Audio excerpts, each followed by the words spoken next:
Afrodite, uma das personagens mais polêmicas e curiosas de Shumatsu no Valkyrie. Muitas pessoas lembram dela pelas suas duas grandes contribuições para a história, mas o foco do vídeo de hoje é um pouco diferente. Assim como tá no título, vamos teorizar sobre possíveis poderes e habilidades da deusa da beleza no nosso mangá. E eu vou concluir dando a minha teoria final sobre qual é a habilidade dela. Primeiro de tudo, temos que começar entendendo qual o papel da Afrodite no mangá.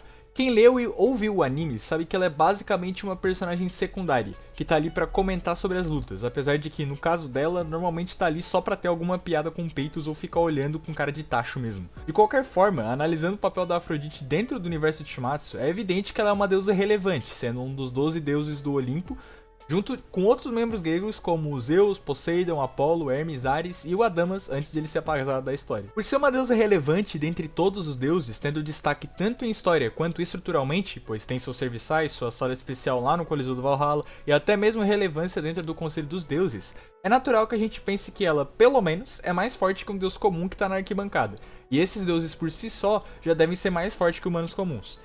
Se a gente for bem detalhista, a gente pode ver algumas coisas interessantes sobre ela com o passar do mangá. Por exemplo, junto com Shiva, ela é um dos deuses com mais palavra ativa no Conselho dos Deuses. Tanto que a gente vê no começo do mangá, aquele que dá o veredito da extinção da humanidade, quanto o conselho do flashback do Hércules, que eu já vou entrar em detalhes mais pra frente. Durante o conselho do início do mangá, os deuses só decidem extinguir a humanidade quando ouvem as palavras de Afrodite e Shiva, provavelmente convencido parcialmente pela palavra dos dois. Além disso, no Conselho dos Deuses de 2000 a.C., que é aquele do flashback do Hércules, ela já tinha um certo rancor contra a humanidade, visto que mesmo que os deuses optaram por não destruir a raça humana, ela ainda sugeriu puni-los destruindo Tebas, que estava caçando mais animais do que precisava. E observando essas reclamações dela, a gente repara que ela tem bastante esse foco de natureza também. Ela não gosta que Tebas casse mais do que precisa, e a sua principal justificativa para destruir os humanos é que eles são feios, eles poluem e destroem o mundo como um câncer. Além de todos esses fatores, a gente vê ela se importando muito com a aparência, não só a dela, como a dos outros, como a gente vê quando ela olha pro Adão e acha ele fofinho. Mas os dois principais pontos que eu queria levantar pra gente chegar a uma conclusão sobre os poderes dela são duas cenas específicas, as duas, coincidentemente ou não, no round 6. Um dos rounds que ela mais tem cenas. Durante a traição do Buda, nós vemos que ela é um dos deuses mais furiosos, junto com Hermes, Ares, Loki e Odin, por exemplo. E todos eles são personagens que carregam muito do orgulho dos deuses, assim como a Afrodite. Mas olha a reação dela e compara com a dos outros. Sério, ela é claramente a mais furiosa. E é um tanto quanto irônico a deusa da beleza estar retratada desse jeito tão assustador e bizarro. Além desse momento extremamente esquisito dela, logo depois no round 6, quando o Zero começa a ser possuído, a gente vê outra cena suspeita dela. Essa em bem menos destaque que a anterior. Vejam aqui. Esse é o momento que o Zero está sendo possuído. Ele é engolido pelos dragões duplos gêmeos, tem todo aquele processo lá, até aí ok. E então, após uma grande explosão, uma esfera esquisita se forma na arena. É aí que, dentre todos os deuses que estavam olhando a luta, a primeira a falar algo é a Afrodite, que olha para a esfera e fala, abre aspas, que horrendo, definitivamente não faz o meu tipo, fecha aspas.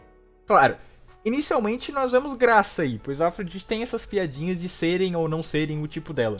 Mas pense comigo, o que exatamente ela tá chamando de horrendo aí?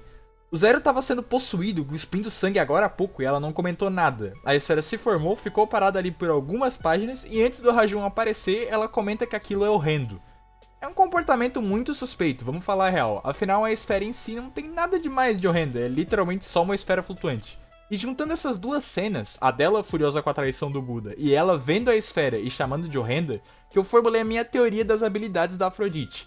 Como eu abordei aqui, tudo que envolve ela como personagem tem a ver com a beleza das coisas. Seja a beleza externa, como quando ela comenta a beleza do Adão, ou ela mesma tem essa beleza, como a deusa da beleza, ou uma beleza, ou nesse caso, feiura, das outras coisas. No caso, a feiura da raça humana e os seus erros para com o mundo, e também a feiura que ela carrega dentro de si, demonstrando naquele acesso de raiva que ela teve durante a traição do Buda.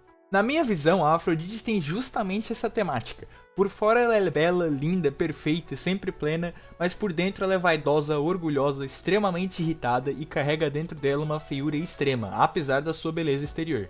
Tá, beleza, Sheik, muito legal a análise psicológica dela aí, mas eu quero ver os poderes, cadê? Calma. É agora que eu quero chegar em todas as habilidades dela.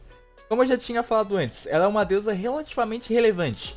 Então, assim como os outros deuses do mangá, ela tem habilidades e poderes como uma beleza divina, dada a aparência e o título de deus da beleza, uma força divina, não comparada com os deuses do Ragnarok, mas o bastante para pelo menos fazer os guardas de pedra dela terem esforço para segurar ela, como a gente vê na traição do Buda, semi-imortalidade, já que como uma deusa ela provavelmente não envelhece, ou se envelhece é muito lentamente, e a fisiologia divina dos deuses, que não podem ser feridos ou machucados por armas humanas. Mas ainda tem mais, e é aí que entra a minha teoria final.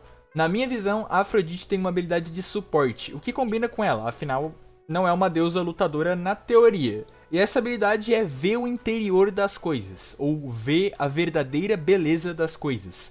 Bem parecido com o olho do Jack, que capta emoções, mas no caso dela, captando a essência daquilo que ela tá vendo. Por exemplo, vamos supor que ela olhasse pro Jack.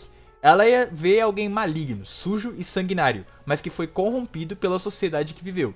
Se ela olhasse pro Poseidon, ela ia ver um ser com uma ideologia incólume e orgulhosa que ele é.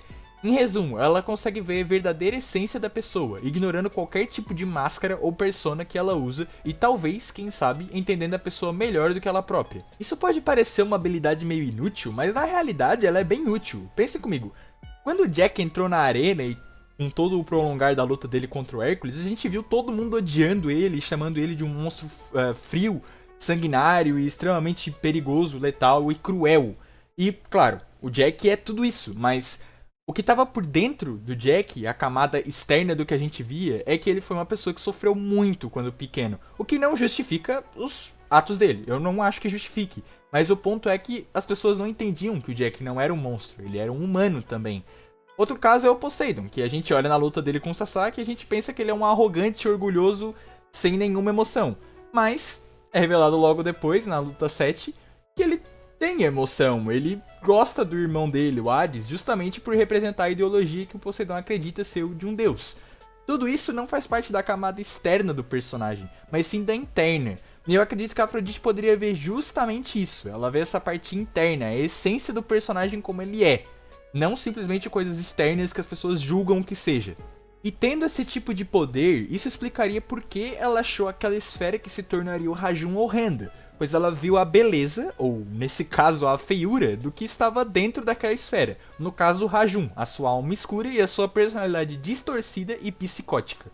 Esse poder explicaria por que ela se importa tanto com a beleza e a feiura das coisas e das pessoas, e ainda justificaria o seu papel como a deusa da beleza do universo de Shumatsu no Valkyrie.